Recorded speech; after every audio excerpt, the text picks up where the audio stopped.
Hello everyone, আমি সবার আগে আমার পরিচয় হচ্ছে আমি ফ্যাশন ডিজাইনার পিয়াল হোসেন। আপনারা দেখতেই পাচ্ছেন আমার পিছনে যে লোগোটা ঢাকা ফ্যাশন ডে, এটা তৃতীয়তম মানে থার্ড ইয়ার হচ্ছে। এটা বাড়তে বাড়তে 3 বছরে পড়লাম আমরা। তো এই ঢাকা ফ্যাশন ডের সিইও এবং ফাউন্ডার হচ্ছে আমি পিয়াল হোসেন। আমি যেহেতু ফ্যাশন ডিজাইনার, গত 25 বছর ধরে আমি ফ্যাশন নিয়ে কাজ করছি, সেহেতু আমার এইবার করোনার পর আমার মনে হলো যে আসলে আমাকে স্পেশালি ফ্যাশন নিয়ে কিছু করা উচিত। আমরা শুধু আমাদের নিজেদেরটাই চিন্তা করি, নিজের ভালোটা নিজের মন্দটাই বুঝি, কিন্তু আমি যখন আমেরিকা থেকে ফিরে আসি আমার কাছে মনে হয় যে না, আসলে আমাকে আগাতে হবে আমার দেশকে নিয়ে, ফ্যাশনটাকে নিয়ে আগাতে হবে, আমার দেশের সাথে আগাতে হবে। সো এমন একটা বড় প্ল্যাটফর্ম আমি তৈরি করলাম যার নাম হচ্ছে ঢাকা ফ্যাশন ডে। এটা প্রতি বছর আপনারা দেখেছেন যে এখানে প্রচুর সেলিব্রিটি, বাংলাদেশের টপ ডিজাইনার, কোরিওগ্রাফার এবং মডেলরা কাজ করে আমার এই ফ্যাশন ডেতে। এই বছরও তার ব্যতিক্রম হচ্ছে না। এবছর আরও বড় করে আমরা করছি, বিকজ এই বছর আমাদের সাথে জয়েন হয়েছে হারলেন গ্রুপ। আপনারা দেখতেই পাচ্ছেন আমাদের টাইটেল স্পন্সর আছে Herlan group. Herlan presents Dhaka fashion day. So নামেই আসলে পরিচয়। হারলেন সম্পর্কে আমার আলাদা করে বলার কিছুই নেই। আপনারা জানেন যে হারলেনের সাথে কত বড় বড় সেলিব্রিটিরা যুক্ত, এবং এটা আপনারা দেখতেই পাচ্ছেন হারলেনের সাথে নিউ ইয়র্ক কথাটা লেখা আছে, যেখানে আমি থাকি। সো অবশ্যই হারলেনের সাথে আমার সেই আমেরিকা থেকে একটা যোগসূত্র বলতে পারেন, বা এত বড় একটা কোম্পানির সাথে ঢাকা ফ্যাশন ডে এবং ঢাকা ফ্যাশনের সাথে হারলেন যুক্ত হতে এবার আরও বড় হয়েছে আমাদের এবারের প্রোগ্রামটা।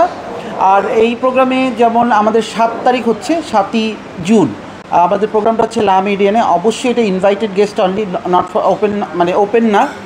যেহেতু এখানে ডজন খানিকের উপরেরও সেলিব্রিটি, মানে আমাদের বাংলাদেশের এই গ্রেটের নায়ক নায়িকারা থাকছেন, এবং তারা এবার প্রথম র্যাম করছেন।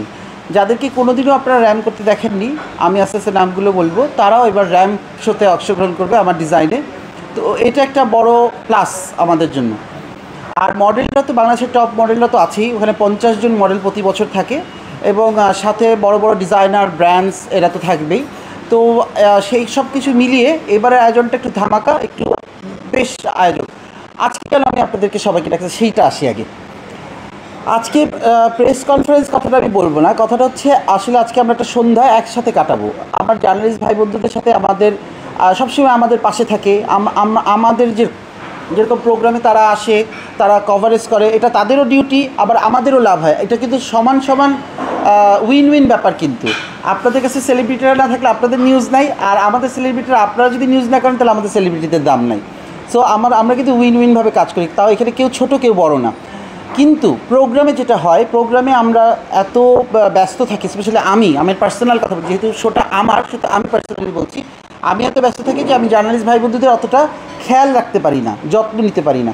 যেই কাজটা আমি একটু আগেই করছি, 1 সপ্তাহ আগে আপনাদেরকে দাওয়াত করেছি, নিজের দাওয়াত করে আমি প্রত্যেককে আলাদা আলাদাভাবে ফোন দিয়েছি, এখানে প্রত্যেকের সাথে আমি কথা বলেছি, এবং দাওয়াত দিয়ে আমি আজকে একটা সুন্দর এনভায়রনমেন্ট তৈরি করা, যাতে ওদিনকে যাতে আমি যত্ন না নিতে পারলে যাতে আপনারা কেউ কিছু মনে না করেন, বা এটাই হচ্ছে আসল কথা।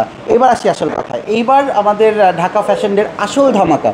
আমি আজকে স্ট্যাটাস দিয়েছিলাম যে কালকে যেরকম ঝড় হয়েছে বাংলাদেশে, ওরকম একটা ধামাকা তুফান নিয়ে আমি একটা ডিক্লেয়ার দিব আজকে। আমাদের ঢাকা ফ্যাশন ডেতে এইবার প্রথমবারের মতো থাকছেন সাকিব খান, যিনি কিনা র্যাম্প করবেন অ্যাজ এ মডেল হিসাবে। সো এটা বিশাল ব্যাপার যে সাকিব খান আজ পর্যন্ত কারো র্যাম্পে হাঁটে নাই, কেউ তাকে কোনো র্যাম্পে সে ক্যাটওয়ার্ক করেনি। এবার প্রথম সে আমাদের ঢাকা ফ্যাশন ডেতে হারলেনের হয়ে সে হাঁটছেন, আমাদের সাথে থাকছেন, এবং আমাদের সাপোর্ট করছেন। সবচেয়ে বড় কথা, কারণ সাকিব খানের মতো আর্টিস্ট কোথাও সাপোর্ট করা মানে অনেক বড় একটা পাওয়া কিন্তু আমাদের জন্য। আমি স্পেশালি মনে করব, আমি সাকিব ভাইয়ের সাথে কাজ করি 2006 সাল থেকে। ওনার যে ছবিটা বিশাল হিট করেছিল, আমার নামটা মনে নাই, প্রথম দিকে সেই সময় তখন ড্রেস আমি করেছি। আপনারা জানেন লাস্ট যে সবচেয়ে ধামাকাদার যে কস্টিউমের জন্য সাকিব ভাইকে যেটার জন্য নাম বলে, এই যে সুরমা সুরমা গান দ্য লিডারের ভিতরে, সেখানেও আমার কস্টিউম, আমার কোরিওগ্রাফি। আবার এবার একটা সাকিব ভাইয়ের জন্য স্পেশাল কিছু নিয়ে আমরা করছি Dhaka fashion day, Herlan presents Dhaka fashion day.